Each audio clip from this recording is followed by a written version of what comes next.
एक जवान लड़की अपनी माँ और बॉयफ्रेंड के साथ समुद्र की सैर पर निकलती है, लेकिन पानी के बीचों बीच कुछ खौफनाक राज छुपे होते हैं। आरामदायक सफर धीरे धीरे एक डरावनी जंग में बदल जाता है और हर लहर के साथ झूठ, धोखा और खतरा बढ़ता जाता है। फिल्म शुरू होती है रोज नाम की लड़की से, जिसका चेहरा बुरी तरह जख्मी होता है, जैसे उसका एक्सीडेंट हुआ हो और कोई उससे पूछताछ कर रहा होता है। फिर कहानी कुछ हफ्ते पहले अतीत में चली जाती है। शाम का वक्त होता है और अल्मा काम से वापस लौटती है और किचन में काम कर रही होती है। रोज पीछे से आती है और अपनी माँ को पकड़कर हैप्पी बर्थडे कहती है। अल्मा अपनी बेटी को बैग पैक करने को कहती है, क्योंकि वो लोग अल्मा के बॉयफ्रेंड के साथ ट्रिप पर जा रहे होते हैं। रोज का बिल्कुल दिल नहीं होता, पर अपनी माँ के इसरार करने पर वो मान जाती है। फिर वो गाड़ी की चाबी उठाकर अपने रेस्टोरेंट की नाइट ड्यूटी करने चली जाती है। अगली सुबह होती है और वो ड्यूटी करके वापस आती है। अल्मा बैग लेकर गाड़ी में बैठ जाती है। रोज अल्मा से उसके बॉयफ्रेंड के बारे में पूछती है और वो बताती है कि उन्हें मिले हुए ज्यादा समय नहीं गुजरा, लेकिन वो मानती है कि वह एक अच्छा इंसान है। और रोज हैरान होती है कि वो इतने कम समय में उस पर इतना विश्वास कैसे कर सकती है। रोज और अल्मा मंजिल तक पहुंच जाते हैं, जो कि एक शिप डॉक है। वहां अल्मा अपने बॉयफ्रेंड डेरेक से मिलती है और वह उसे अपने सफर का मैप दिखाता है। ये रूट बरमूडा के पास से गुजरता है और वो लोग मंगलवार को वापस पहुंचेंगे। रोज गाड़ी से कुछ दूर पेड़ के पास सिगरेट पी रही होती है। तब उसे अपनी माँ दिखाई देती है, जो लगेज निकाल रही होती है,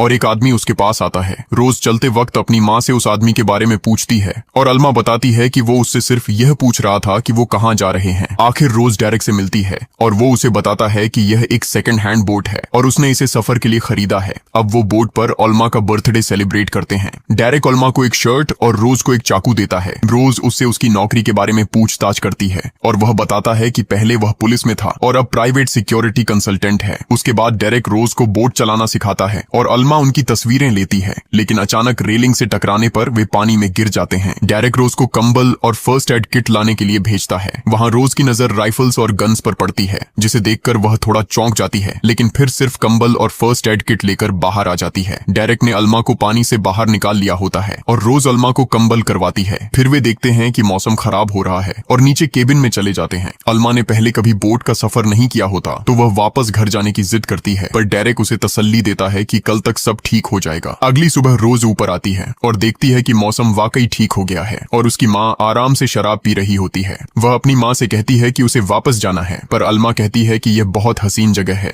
और उसे भी मजा करना चाहिए। फिर डेरेक भी आ जाता है और रोज उससे राइफल्स के बारे में पूछती है। डेरेक बताता है कि उसने गन्स हिफाजत के लिए रखी है और इसके अलावा उसे गन्स का शौक भी है। रोज कहती है कि उसे राइफल चलानी है और डेरेक खुशी खुशी उसे राइफल चलाने देता है और उसकी परफॉर्मेंस की तारीफ भी करता है। रोज को एक लैपटॉप मिलता है और उस पर वह देखती है कि उनके आसपास एक बोट शो हो रहा है। फिर वह ऊपर जाकर बाइनोक्यूलर से उस बोट को ढूंढती है। अल्मा और डेरेक ड्रिंकिंग में मशगूल होते हैं और वे रोज को भी बुलाते हैं। रोज एक ड्रिंक पीकर डीली पड़ जाती है और अपने बेड पर जाकर सो जाती है। जब वह उठती है तो उसे कुछ शोर सुनाई देता है। वह निकल कर देखती है कि एक बोट आ रही होती है और सीधा उनकी बोट में घुस जाती है। फिर कुछ आदमी उनकी बोट पर घुस आते हैं और वे डेरेक से कुछ मांग रहे होते हैं। अल्मा उन्हें चले जाने को कहती है तो वे अल्मा को जख्मी कर देते हैं। ये वही आदमी है जो शुरुआत में अल्मा को कार के पास मिला था। डेरेक सिर्फ यही बात कर रहा होता है कि वह नहीं जानता कि वे लोग क्या कह रहे हैं। अल्मा रोज को देखती है और उसे छिपे रहने को कहती है। फिर वे लोग अल्मा को शूट कर देते हैं और डेरेक के कंधे पर भी गोली लगती है और वह पानी में गिर जाता है। वे केबिन में अपनी चीज ढूंढने आते हैं और रोज डरी हुई गन के साथ छिपी होती है। जब उन्हें कुछ नहीं मिलता तो वे बोट को आग लगाकर चले जाते हैं। रोज बाहर निकलती है और सबसे पहले फायर एक्सटिंग्विशर से आग बुझाती है। फिर अपनी माँ की डेड बॉडी देखकर सदमे में चली जाती है। अब उसे समझ नहीं आता वह क्या करे। बोट बुरी तरह जल गई होती है और इंजन भी काम नहीं कर रहा होता है। वह इंजन ठीक करने की कोशिश करती है पर नाकाम हो जाती है। फिर उसे पानी में एक आवाज सुनाई देती है। डेरेक अभी भी जिंदा होता है और रस्सी के साथ बंधा हुआ होता है। वह उसे ऊपर खींचती है और पानी पिलाती है। वह एक डिवाइस उसके पास लाती है और पूछती है कि यह क्या करती है, पर डेरेक उसे बेकार कहकर बात टाल देता है। दरअसल उस डिवाइस से सैटेलाइट को सिग्नल भेजा जाता है। डेरेक उसे सेल बांधने और आगे बढ़ने के लिए कहता है। बार बार कोशिशों के बाद वह आखिरकार सेल बांधने में कामयाब हो जाती है। अगले दिन डेरेक रोज को बैंडेज करने के लिए बुलाता है। डेरेक उसे किसी भी कीमत पर बोट शुरू करने को कहता है और फिर बेहोश हो जाता है। रोज अपनी तरफ से कोशिश करती है पर नाकाम रहती है।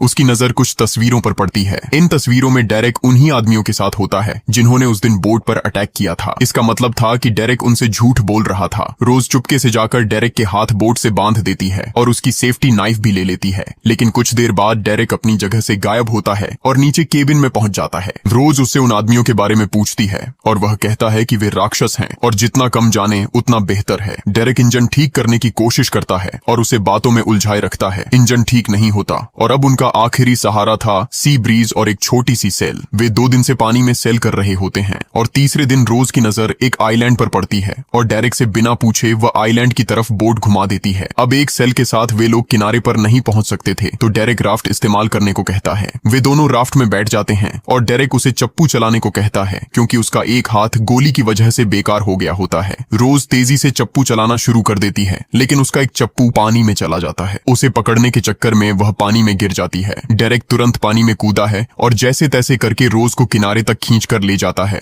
लेकिन रोज सांस नहीं ले रही होती। फिर वह उसे सीपीआर करके वापस होश में लाता है। जब वह होश में आती है तो आसपास कोई नहीं होता। डेरेक एक छोटी सी गुफा में होता है और वहां पीने का पानी भी होता है। रोज भी पानी पीती है। रोज और डेरेक उस खाली आइलैंड पर चल रहे होते हैं तो रोज डेरेक को वापस चलने को कहती है पर शाम होने वाली होती है और अंधेरे की वजह से डेरेक एक रात रुकने को कहता है। रोज राफ्ट में जाकर लेट जाती है और डेरेक बाहर आग लगाकर बैठ जाता है। रोज को नींद नहीं आती और वह भी डेरेक के पास बाहर बैठ जाती है और यहीं डेरेक की असलियत खुलती है। वह उसे बताता है कि वह ईमानदार पुलिस अफसर था। 10 साल उसने पुलिस में गुजारे लेकिन उसे कोई फायदा नहीं हुआ। उसकी बीवी उसे हारने वाला समझकर छोड़ गई थी। फिर उसने बुरे लोगों के साथ काम करना शुरू कर दिया और खूब पैसा कमाया। ये लोग खूबसूरत लड़कियों की तस्करी करते थे। उसने उनसे आगे निकलने की कोशिश की और एक कीमती सामान चुरा लिया था। उस रात बोट पर कप्तान के लोग आए थे और उसी में उसकी माँ मारी गई। वह जानता था कि उसकी माँ बहुत नरम दिल की औरत है और उसने यह ट्रिप भी इसी वजह से लिया था ताकि वे एक साथ समय गुजारें। डेरेक उसे बताता है कि उसने गांठ बांधने में गलती की थी और बहाने से सिखाने के चक्कर में उसका हाथ बांध देता है। रोज की नजर फिर उस डिवाइस पर पड़ती है जिसे उसने बेकार कहा था। वह उससे पूछती है कि अगर यह बेकार है तो उसने अभी तक क्यों रखा हुआ है। अब डेरेक उसे बताता है कि यह SOS सिग्नल सैटेलाइट को भेजता है और इस तरह उनकी लोकेशन पता चल सकती है, पर वह ऐसा नहीं करेगा क्योंकि उसे रोज से पहले निपटना है। यह सुनते ही रोज के कान खड़े हो जाते हैं और अब उसे समझ आता है कि डेरेक क्या करना चाहता है। वह उसे मुक्का मारकर उसकी गन निकाल लेती है। वह उस पर गन तानकर उससे डिवाइस एक्टिवेट करने को कहती है लेकिन डेरेक नहीं मानता और वह ट्रिगर दबा देती है। गन का मैगजीन डेरेक ने पहले ही निकाल लिया होता है और गन से कोई गोली नहीं निकलती। डेरेक रोज पर हमला करता है और उनकी हाथापाई हो जाती है। रोज जैसे तैसे बच निकलती है। डेरेक गन लोड करके उस पर गोलियां चलाता है लेकिन रोज फिर भी बच जाती है। अब रोज रात के अंधेरे में डेरेक से भाग जाती है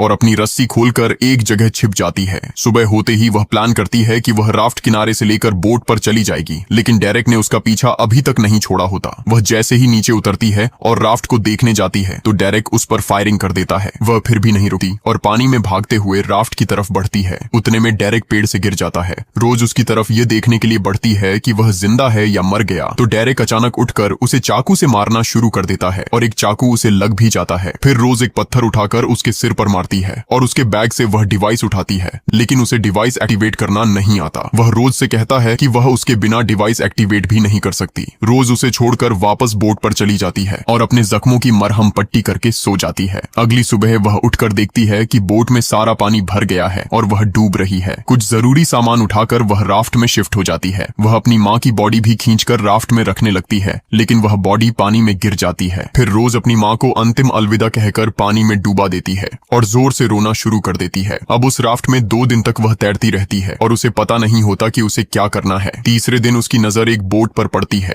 वह एक फ्लेयर मारती है लेकिन शायद सूरज की तेज रोशनी की वजह से वह दिखाई नहीं देता और वह बोट चली जाती है। रात को वह बोट उसे बचाने के लिए वापस लौटती है। जब वह बोट पर आती है तो वहाँ का माहौल उसे ठीक नहीं लगता। सबके हाथ में बंदूकें होती हैं। इन सब लोगों की बातों से उसे मालूम होता है कि ये लोग कप्तान के लोग हैं और यह शिप कप्तान की है। वह कोई रिएक्शन नहीं देती और उसके बाद वह उसे एक कमरे में ले जाता है और वहाँ उसे खाना देता है। वहाँ एक लड़की टबैथा नशे की हालत में पहुंच जाती है। एक आदमी आकर उसे तुरंत ले जाता है। इससे रोज और चौकन्नी हो जाती है कि यहाँ और भी लड़कियां होंगी और अगर डेरेक की बात सही है तो ये लोग लड़कियों की स्मगलिंग करते हैं। रोज नहाने जाने का जोर देती है। नहाने के बाद वह अच्छी तरह तैयार होती है और कप्तान को ढूंढने निकल पड़ती है। वहाँ एक आदमी के आसपास भीड़ जमा होती है और वह उस आदमी से पूछती है कि क्या वह कप्तान है। उसके जवाब के बाद रोज उससे बातें करने लगती है और उसके पास जाने की कोशिश करती है। मौका मिलते ही वह उसके सिर पर वार करती है और वह मर जाता है। वह तुरंत वहाँ से गायब होकर टबैथा के पास पहुंच जाती है। दूसरी तरफ कप्तान के आदमी कप्तान की लाश देखकर चौंक जाते हैं और अलर्ट जारी कर देते हैं। इधर रोज टबैथा से गनों के बारे में पूछती है और वह बताती है कि गनें इंजन रूम में होती हैं और वह यह भी बताती है कि यहाँ और भी लड़कियों को ड्रग देकर रखा हुआ है और कोई भी तुम्हारी मदद नहीं कर सकता। फिर रोज इंजन रूम में जाती है और एक गन उठा लेती है। पीछे से कप्तान का आदमी आ जाता है और रोज उसे मार देती है। फिर वह लड़कियों को छुड़ाने के मिशन पर निकल जाती है और रास्ते में जो भी आता है सबको खत्म कर देती है। एक औरत भी होती है जिससे उसकी लड़ाई होती है, लेकिन वह आखिर में उसे भी मार देती है। रोज का आमना सामना कप्तान के सबसे ताकतवर आदमी से होता है, जो उसे गले से उठाकर मार रहा होता है। रोज उसे चालाकी से चकमा देकर मार देती है। अब रोज एक कमरे में पहुंचती है जहां बहुत सारी लड़कियां कैद होती हैं, लेकिन उन्हें आजाद करने से पहले कप्तान के क्रू का आखिरी आदमी उस पर गन तान देता है। माहौल बहुत तनावपूर्ण हो जाता है, लेकिन तभी टबैथा पीछे से आती है और उसके सिर पर सिलेंडर मार देती है। रोज उससे गन छीनती है और उसे शूट कर देती है। फिर रोज रेडियो रूम में जाती है और मदद का सिग्नल भेजने के लिए निकलती है, पर वहां उसका सामना डेरेक से होता है। उसे देखकर वह हैरान रह जाती है कि वह कैसे जिंदा है। उसने तो आइलैंड पर उसे मार दिया था। डेरेक बताता है कि उसने आइलैंड से निकलने के लिए उस डिवाइस का इस्तेमाल किया और कप्तान से तुम्हारे बदले में डील की। उसने कप्तान के साथ एक जबरदस्त प्लान बना रखा था जिसे रोज ने बिगाड़ने की कोशिश की और अब कोई उसे बचा नहीं सकता। वह रोज को पीटना शुरू कर देता है। रोज हंसना शुरू कर देती है और बताती है कि उसने कप्तान को मार दिया है। यह सुनकर डेरेक उसे जोर से मारता है और वह सीढ़ियों से गिर जाती है। वह गन लेकर उसकी तरफ बढ़ता है, पर रोज वहां से फरार हो चुकी होती है। वह उसके खून के निशान के पीछे चलने लगता है और अचानक रोज केमिकल का धुआं छोड़ देती है, जिससे डेरेक तुरंत गिर जाता है। रोज फिर चाकू से उसे मार देती है। अब वह सुकून की सांस लेती है कि कप्तान के सारे आदमी मारे जा चुके हैं। तभी टबैथा आ जाती है और रोज को बाहर कुछ दिखाने ले जाती है, जहां उसे पोर्ट दिखाई देता है। सारी लड़कियां अपने घर वापस जाने पर बहुत खुश होती हैं। मूवी वापस उसी सीन पर आती है जहां से शुरू हुई थी। पुलिस ऑफिसर जो रोज से पूछताछ कर रहा होता है उसे शाबाशी देता है। वह उसे वापस घर भेजने को कहता है, लेकिन रोज बहुत दुखी होती है और कहती है कि इस दुनिया में उसका कोई नहीं और वह वापस नहीं जाना चाहती। पर ऑफिसर उसे तसल्ली देता है और आने वाले भविष्य के लिए शुभकामनाएं देता है। अगर आपको ये वीडियो पसंद आई हो तो लाइक करना मत भूलना। नीचे कमेंट करके बताना कि आपको ये स्टोरी कैसी लगी और सब्सक्राइब करना मत भूलिए ताकि अगली थ्रिलिंग कहानी सबसे पहले देख सकें। मिलते हैं अगली स्टोरी में।